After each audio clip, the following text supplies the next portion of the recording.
Good afternoon, my friends and followers. I'm your lawyer, Patrick McGeehan, and I am your best friend at your worst time. Florida's closed. Get out. Stop. Don't come. Go home. Well, kinda. Almost. Maybe not quite. Florida Governor Ron DeSantis issued yesterday an executive order for everybody to stay at home, and it becomes effective April 3rd at 1 minute past midnight. So what does that mean? Well, here in Miami Dade County, it doesn't really mean much because we've been under a stay-at-home order since March 19th, issued by our county mayor. But as far as the rest of the state, you're now on a stay-at-home order. There's been a lot of news on this lately about why Governor DeSantis has not issued such an order, and he finally caved in and did, which maybe is not a bad thing, but I don't know how they're going to enforce it. Well, we'll discuss that. All right, so according to the governor's order, you can engage in essential activities. I got all my notes here. Let's see. Engage in essential activities, which include essential services, which are numerous and many, such as communications, chemical, manufacturing, critical manufacturing, commercial facilities, dams. That's a big one for us here in Florida. Got to keep the dams going. Defense industry, financial industry, energy, food, agriculture, government facilities, nuclear reactors, water, information technology, transportation system, healthcare and public health, and already covered financial. All right, so all the important stuff can go on as usual, which we expect. But what can Joe Average, you and me, do? Well, I'm going to tell you. We can do essential activities. So what are essential activities? Well, according to the governor's 5-page order, section 3, essential activities are attending religious services conducted in church, synagogues, and houses of worship. But wait, didn't they just arrest some guy for holding church services over in Tampa? Why, yes, they did. How do we reconcile that? That's subject of another video. All right, you can participate in recreational activities consistent with social distancing guidelines, such as walking, biking, hiking, fishing, hunting, running, or swimming. But wait, all the beaches are closed. So I guess you can go swimming in a swimming pool by yourself. And our FWC, which is the Florida Fish and Wildlife Commission, has been closing boat ramps everywhere in the state of Florida, or a bunch of them. There's still a bunch open, but they've closed a whole bunch of them. All boat ramps are closed in Miami-Dade County for recreational boating by order of our mayor, and the FWC has closed all wildlife management areas in Dade, Broward, and Palm Beach counties.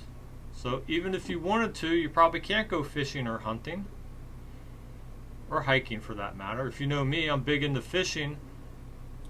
I'm always out on the boat at least once a week. I'm always out in the Everglades on the weekends. Well, maybe not this time of year because it's getting brutal hot down here. But this is like ending up my...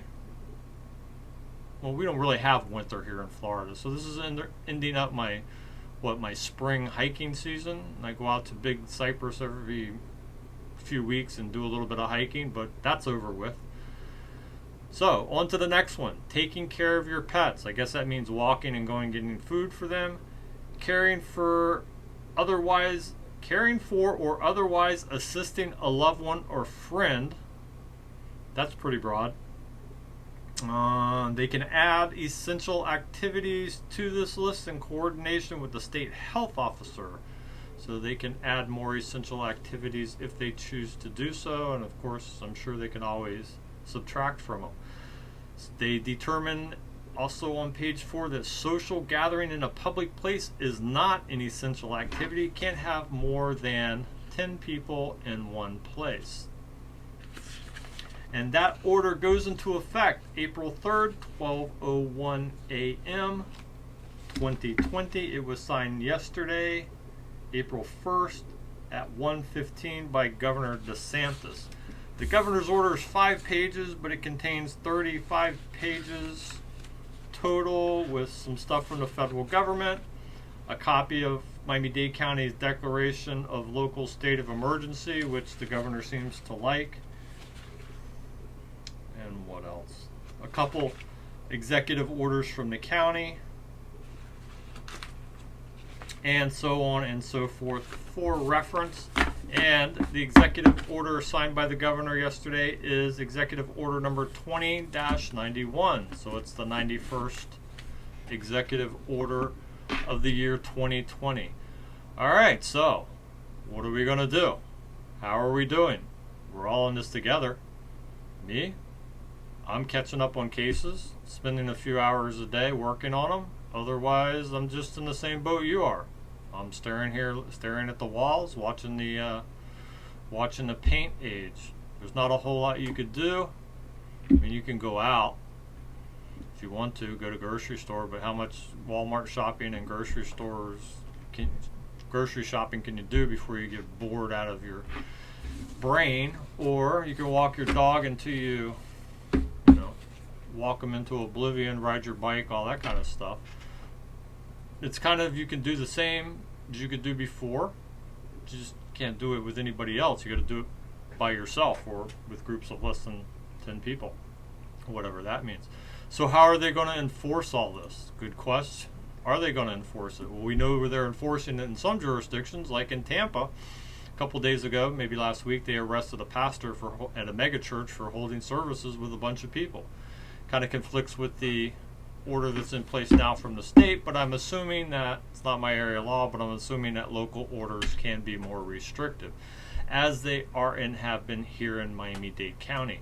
So far, what I've noticed from being out and about, which isn't much, I'm getting out maybe once a week to do the grocery shopping, but when I do, or to run down and pick up the mail, I went and ran downtown to pick up the mail. It was an easy ride into downtown, easy ride back out. Parking was a breeze. I wish it was like this all the time.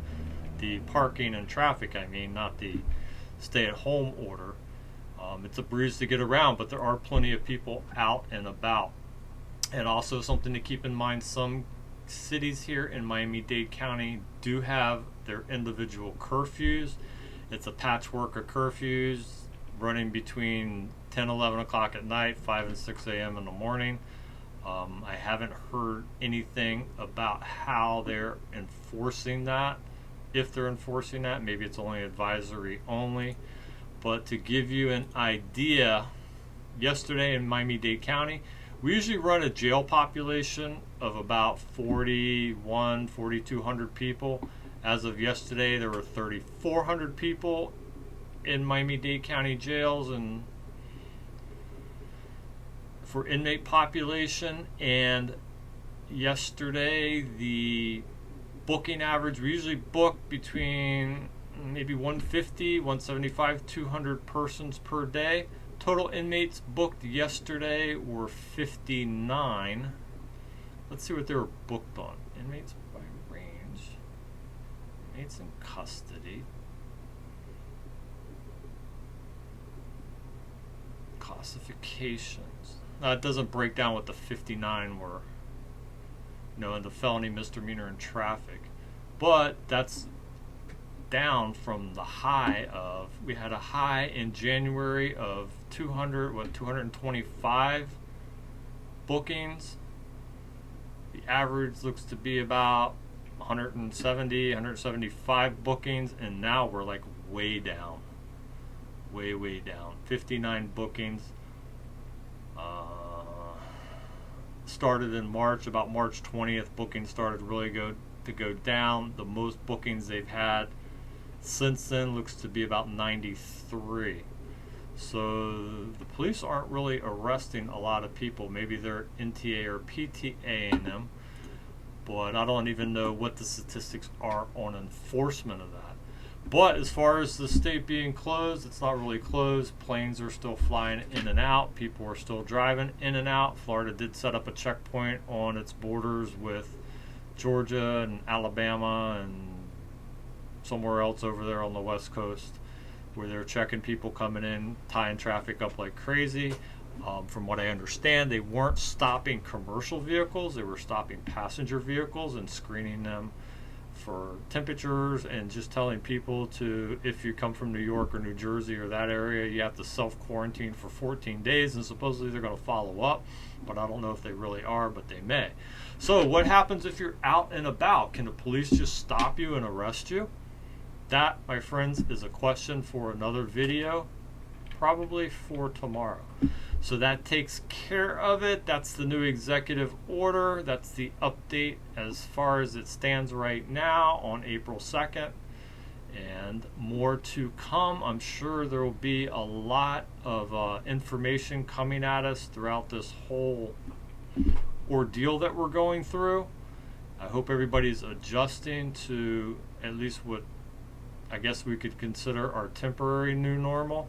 Hopefully soon it'll get back to a normal status and we can go back to enjoying our lives. But until then, we have to do what we have to do, I guess, to keep this thing from growing. I know you're bored. I'm bored. I haven't had the boat out in weeks. I'm going crazy just like you are, but you know, we'll get through it. We're all in it together, and we will get through it for sure. Anything comes up, I'll bring it to you. Anything that I notice along the legal lines. Just to give you an idea of what the courts are, they're all closed until April 17th. We expect that to be extended. And just to give you an example, I had a trial that was supposed to go tomorrow on Friday, which has been rescheduled for mid-August.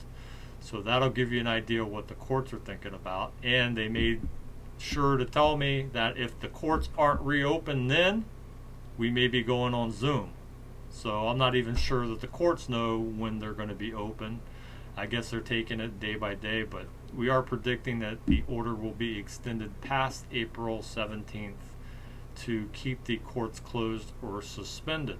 That's all I have for now. Any questions, feel free to email me, patrick@pjmlawyer.com. Catch me on any of the social media platforms. On Facebook, I am at the Law Offices of Patrick McGeehan page. I have a group called Ask a Florida Divorce Lawyer, which is a private group. If you want to join that, feel free. They get special and quicker access to me, and I answer a lot of questions in there about Florida family law. I am on Instagram, the Magic City Lawyer, on Twitter as at PJ McGeehan Law. I'm also on Tumblr, TikTok, and Snapchat as the Magic City Lawyer. You can hit me up with a DM in any of those locations. I'll be happy to answer, or you can post in the comments here. I'll put a link in the comments down below to the executive order so you can read it for yourself. Give you some good bathroom reading. It's quite thick. Like I said, it's 35 pages. It's not, not interesting reading. It's a bunch of whereas in the beginning and why they're doing this, which we all know the reason for. But should you want to read it, I will link to it in the comments below. Have a great day. Survive, stay healthy, be safe. We'll get through it eventually.